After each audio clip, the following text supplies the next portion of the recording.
Hi, welcome to Blue Star TNPSC academy. இன்னைக்கு நம்ம என்ன பார்க்க போறோம்னா, அரசியல் அறிவியல் புத்தகத்திலிருந்து சட்டமன்றம், அதாவது 12ஆம் வகுப்பில் உள்ள இரண்டாவது பாடத்திற்கான பார்ட் 1 வீடியோ தான் பார்க்க போறோம். வாங்க பார்க்கலாம். ஃபர்ஸ்ட் கொஸ்டின், நாடாளுமன்றம் எத்தனை அவைகளை கொண்டது? அவை யாவை அப்படின்னு பார்த்தீங்கன்னா, நாடாளுமன்றம் 2 அவைகளை கொண்டது. மக்களவை, மாநிலங்களவை. மக்களவை, மாநிலங்களவை. செகண்ட் கொஸ்டின், அமைச்சர்கள் தனித்தனியாகவும் கூட்டாகவும் யாருக்கு பொறுப்புடையவர்கள் அப்படின்னு பார்த்தீங்கன்னா, மக்களவைக்கு. தேர்ட் கொஸ்டின், நாடாளுமன்றத்தின் கூட்டத்தொடருக்கு கூட்டத்தொடருக்கு தலைமை தாங்குபவர் யார் அப்படின்னு பார்த்தீங்கன்னா, சபாநாயகர். ஃபர்ஸ்ட், இப்போ பார்லிமெண்ட் இருக்கு,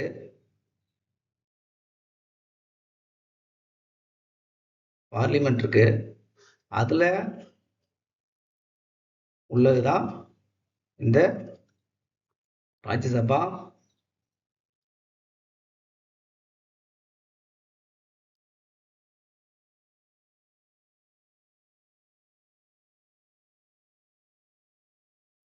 லோக்சபா. புரியுதா? இந்த லோக்சபா ராஜ்யசபாங்கிறது தான் மேலவை. இந்த லோக்சபாங்கிறது தான் மக்களவை. ஓகே, பாருங்க. நாடாளுமன்றத்தின் கூட்டத்தொடருக்கு தலைமை தாங்குவர் யாருன்னா, சபாநாயகர். அதாவது இந்த லோக்சபாவிற்கு, மக்களவைக்கு தலைமை தாங்குபவர் தான் சபாநாயகர். ஒரு திருத்த சட்டம் முன்மொழிவதற்கு யாரிடம் அனுமதி பெற வேண்டும்? யாரிடம்னா, சபாநாயகரிடம். யாரிடம் அனுமதி பெற வேண்டும்? சபாநாயகரிடம் அனுமதி பெறப்பட வேண்டும். ஃபிஃப்த் கொஸ்டின், எந்த திருத்த சட்டத்தின்படி உறுப்பினரை கட்சித்தாவலின் அடிப்படையில் தகுதி இழப்பு செய்யும் அதிகாரம் சபாநாயகருக்கு உள்ளது அப்படின்னு பார்த்தீங்கன்னா, 52வது சட்ட திருத்தம், 52வது அமெண்ட்மெண்ட். 52வது அமெண்ட்மெண்ட்ல கொண்டு வந்தாங்க. இது எப்போன்னு பார்த்தீங்கன்னா, 1985 தான். 1985 தான் இந்த சட்ட திருத்தம் கொண்டு வந்தாங்க. நெக்ஸ்ட், சிக்ஸ்த் கொஸ்டின், இந்தியாவில் நாடாளுமன்ற முறை மற்றும் ஈரவை முறை எந்த நாட்டின் அடிப்படையில் உருவாக்கப்பட்டது அப்படின்னு பார்த்தீங்கன்னா, இங்கிலாந்து மற்றும் அமெரிக்கா. நாடாளுமன்ற முறைங்கிறது எங்க? இங்கிலாந்து. நாடாளுமன்ற முறை அப்படிங்கிறது இங்கிலாந்து. நெக்ஸ்ட், ஈரவை முறைங்கிறது அமெரிக்கா. நெக்ஸ்ட், செவன்த் கொஸ்டின், மக்களவை மாநிலங்களவை கூட்டத்தொடரை நடத்துவதற்கு மொத்த உறுப்பினர்களில் எத்தனை பங்கு உறுப்பினர்கள் இருக்க வேண்டும்? 10ல் 1 பங்கு. 10ல் 1 பங்கு உறுப்பினர்கள் இருக்க வேண்டும். அதாவது திரும்ப வாசிக்க கேட்டுங்க, இதுல முக்கியமான கொஸ்டின் தான். மக்களவை மாநிலங்களவை கூட்டத்தொடரை நடத்துவதற்கு மொத்த உறுப்பினர்களில் எத்தனை பங்கு உறுப்பினர்கள் இருக்க வேண்டும் அப்படின்னு பார்த்தீங்கன்னா, 10ல் 1 பங்கு உறுப்பினர்கள். நெக்ஸ்ட், எய்த் கொஸ்டின், குடியரசுத் தலைவர், துணை குடியரசுத் தலைவர், உச்சநீதிமன்ற நீதிபதிகள் ஆகியோரை பதவி நீக்கம் செய்யும் முறை என்னவென்று அழைக்கப்படுகிறது அப்படின்னு பார்த்தீங்கன்னா, பழிச்சாட்டுதல். திரும்ப வாசிக்கிறது கேளுங்க. குடியரசுத் தலைவர், துணை குடியரசுத் தலைவர், உச்சநீதிமன்ற நீதிபதிகள் ஆகியோரை பதவி நீக்கம் செய்யும் முறை என்னவென்று அழைக்கப்படுகிறது? பழிசாட்டுதல். நெக்ஸ்ட் கொஸ்டின், 9th, பெண்களுக்கு நாடாளுமன்றம் மற்றும் சட்டமன்றங்களில் 33% இடஒதுக்கீட்டுக்கு வகை செய்யும் சட்ட முன்வரைவு மாநிலங்களவையில் நிறைவேற்றப்பட்ட ஆண்டு 2010. 2010ல் மாநிலங்களவையில் ராஜ்யசபாவில் நிறைவேற்றுறாங்க. அப்பொழுது மக்களவையில் நிறைவேற்றப்படவில்லை. 2023ல் என்ன பண்ணுறாங்கன்னா லோக்சபாவில் நடைமுறைப்படுத்துகிறாங்க. நிறைவேற்றப்படுறாங்க. 10th question. சபாநாயகர் என்பவர் யார் மற்றும் அவரது பணிகள் என்ன? சபாநாயகர் என்பவர் மக்களவை உறுப்பினர்களால் தேர்ந்தெடுக்கப்படுகிறார். மக்களவையை தலைமை தாங்கி நடத்துபவர் சபாநாயகர் தான். சபையை வழிநடத்துவது, கலந்துரையாடல் மற்றும் விவாதங்கள் நடக்க உதவுவது ஆகியவை சபாநாயகரின் கடமைகள். நாடாளுமன்றம் தலைமைச் செயலகத்தின் நிர்வாக தலைவர் யாருன்னு பார்த்தீங்கன்னா சபாநாயகர் தான். மீண்டும் ஒரு முறை வாசிக்கிறேன் கேளுங்க. 10th question.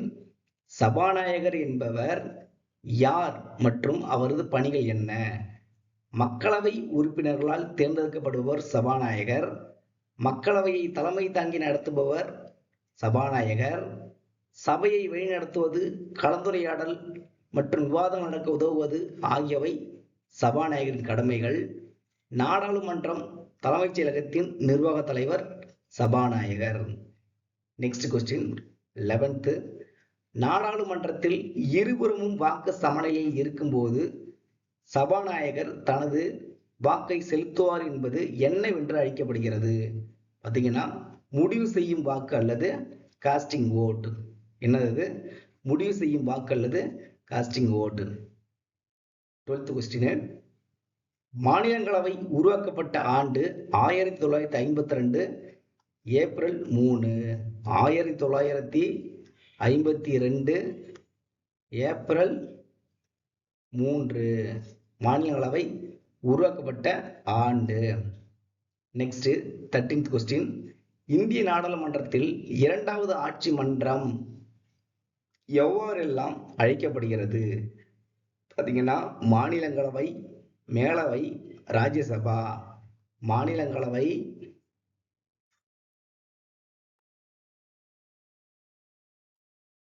மேலவை,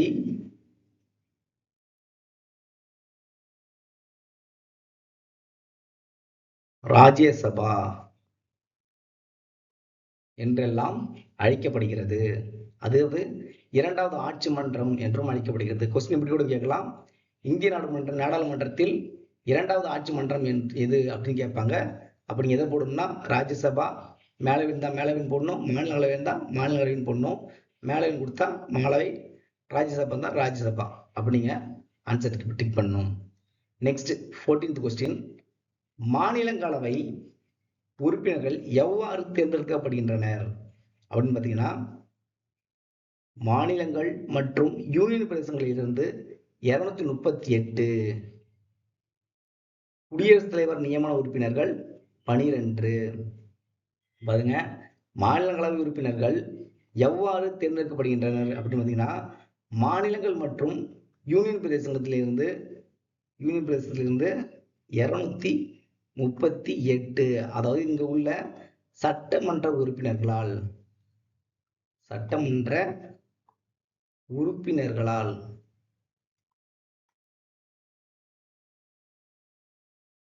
தேர்ந்தெடுக்கப்படுகின்றனர்.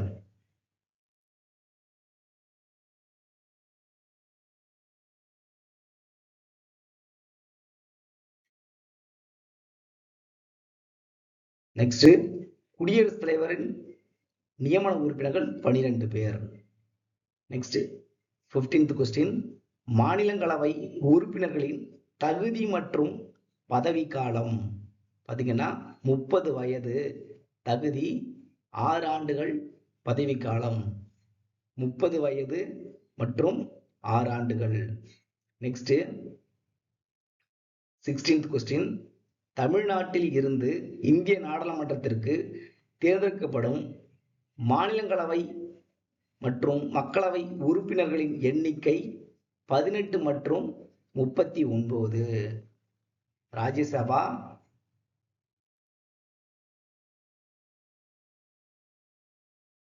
ராஜ்யசபாவிலிருந்து 18. அதாவது ராஜ்யசபாவிற்கு தேர்ந்தெடுக்கப்படும் உறுப்பினர்கள், லோக்சபாவிற்கு தேர்ந்தெடுக்கப்படும் உறுப்பினர்கள் 39. அதுவே ராஜ்யசபா பார்த்தீங்கன்னா சிக்கிம்ல 1 தான். சிக்கிம்ல 1 தான். ஏன் அப்படின்னா மக்கள் தொகைக்கு ஏற்றாற்போல் தாங்க அந்த ராஜ்யசபா உறுப்பினர்கள் செலக்ட் பண்றாங்க. மக்கள் தொகை சிக்கிம்ல ரொம்பவே கம்மி, அதனால சிக்கிம்ல 1. மக்கள் தொகை அதிகமாக உள்ள உத்தரப்பிரதேசத்தில்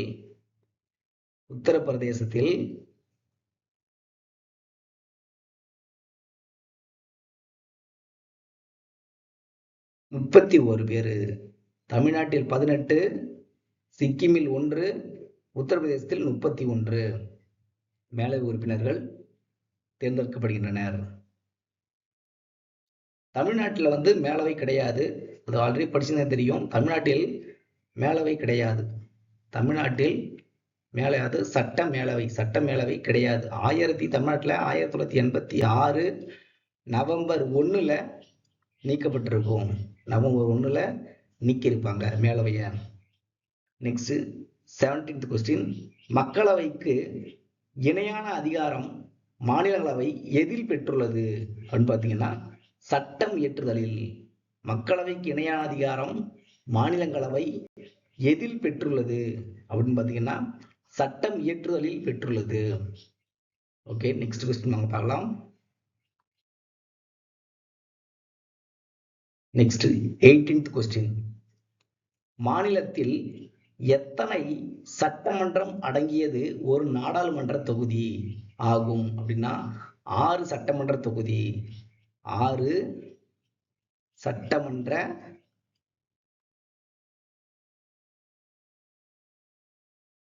தொகுதி. 6 சட்டமன்ற தொகுதி அடங்கியதுதான் ஒரு நாடாளுமன்ற தொகுதி.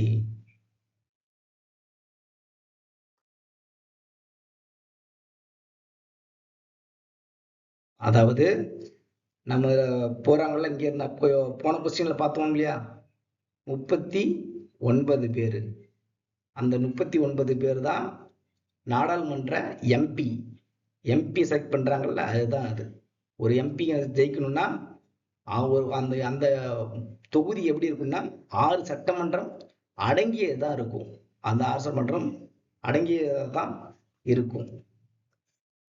அதுதான் ஒரு நாடாளுமன்ற தொகுதி. நம்ம இங்க அனுப்புற எம்பி இருக்காங்களா அவங்களுக்கு. நெக்ஸ்ட் பாருங்க 19th கொஸ்டின். மக்களவையில் பெரும்பான்மை பெறும் உறுப்பினர்களின் எண்ணிக்கை எத்தனை? பார்த்தீங்கன்னா 272. மக்களவையில் பெரும்பான்மை பெறும் உறுப்பினர்கள் எண்ணிக்கை எத்தனை? 272. எப்படின்னா 545 பேர் இருக்காங்க இல்லையா, இதுல பாதி தான் பெரும்பான்மை. நெக்ஸ்ட் பாருங்க 20th கொஸ்டின். சிறப்புரிமை குறித்து எந்த விளக்கமும் வேண்டி ஆய்வு செய்யவும், விசாரணை நடத்தவும் மற்றும் அறிக்கை அளிக்கவும் உரிமை குழுவுக்கு பரிந்துரைப்பது யார் அப்படின்னு பார்த்தீங்கன்னா சபாநாயகர். திரும்ப வாசிக்கிறேன் கேளுங்க. சிறப்புரிமை குறித்து எந்த விளக்கமும் வேண்டி ஆய்வு செய்யவும், விசாரணை நடத்தவும் மற்றும் அறிக்கை அளிக்கவும் உரிமை குழுவுக்கு பரிந்துரைப்பது யார்னா சபாநாயகர். Next 21st question. எந்த முன்வரைவுகளை தவிர்த்து ஏனைய முன்வரைவுகள் அனைத்தும் மாநிலங்களவையில் தீர்மானங்களை நிறைவேற்ற முடியும் அப்படின்னு பார்த்தீங்கன்னா பணம் அல்லது நிதி இவற்றை தவிர்த்து சட்டம் இயற்றுதல், பதவி நீக்கம், அனைத்திந்திய பணிகளில் இதுல என்ன பண்ணலாம், தீர்மானங்களை மாநிலங்களவை நிறைவேற்ற முடியும். இது ரொம்ப இம்பார்ட்டன்ட் கொஸ்டின். இந்த கொஸ்டின்லாம் இன்னொரு வாட்டி வாசிக்கிறீங்க பாருங்க. எந்த முன்வரைவுகளை தவிர்த்து ஏனைய முன்வரைவுகள் அனைத்தும் மாநிலங்களவையில் தீர்மானங்களை நிறைவேற்ற முடியும் அப்படின்னு பார்த்தீங்கன்னா, பணம், நிதி இவற்றை தவிர்த்து சட்டம் இயற்றுதல், பதவி நீக்கம், அனைத்திந்திய பணிகள் இதுல தீர்மானங்களை நிறைவேற்ற முடியும் மாநிலங்களவை. Next 22nd question. எந்த ஆண்டு மக்கள் பிரதிநிதித்துவ சட்டத்தின்படி மாநிலங்களவைக்கு தேர்ந்தெடுக்கப்பட விரும்பும் ஒருவர் அந்த மாநிலத்தின் நாடாளுமன்ற தொகுதியில் ஒரு வாக்காளராக இருக்க வேண்டும் அப்படின்னு பார்த்தீங்கன்னா 1951 மக்கள் பிரதிநிதித்துவ சட்டம். மக்கள் பிரதிநிதித்துவ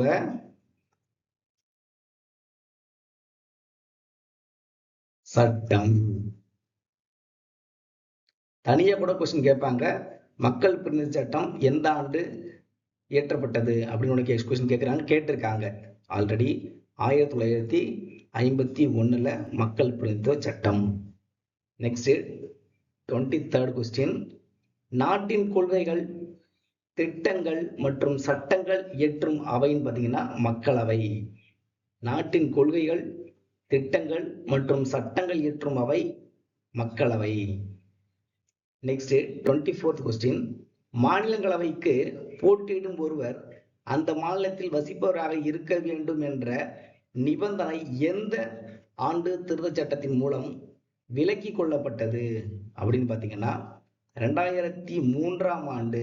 2003ஆம் ஆண்டு திருத்த சட்டத்தின் மூலம் விலக்கி கொள்ளப்பட்டது.